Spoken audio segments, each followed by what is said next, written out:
निधी वाटपावरती अर्थमंत्री अजित पवार यांनी एक मोठं वक्तव्य केलेलं आहे। निधी वाटपामध्ये राष्ट्रवादीला झुकतं माप दिलं अशी दादांनी कबुली दिलेली आहे।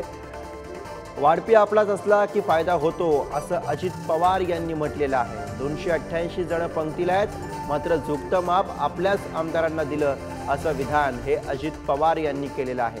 अर्थ खातं माझ्याकडे असल्याचा आपल्याला फायदा झाला असं सुद्धा अजित पवार यांनी म्हटलेलं आहे। तर अजित पवार यांचं निधी वाटपासंदर्भातलं हे मोठं वक्तव्य। अर्थमंत्री पद माझ्याकडे, तिजोरी आपल्याकडे। शेवटी आपण बघा, कुठेही आपण लग्नाला पंक्तीला गेला, पंगत वाढत असताना वाढप्या जर ओळखीचा असेल तर जेवण करणाऱ्याचा फायदा होतो।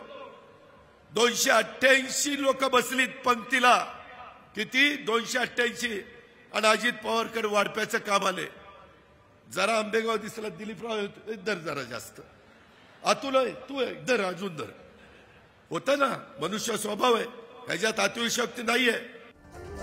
तर निधी वाटपाबाबत अजित पवार यांचं हे मोठं वक्तव्य। निधी वाटपाबाबत अजित पवार यांनी हे महत्त्वाचं वक्तव्य केलेलं आहे। निधी वाटपात राष्ट्रवादीला झुकतं माप दिलं अशी उघड कबुली ही अजित पवार यांनी दिलेली आहे।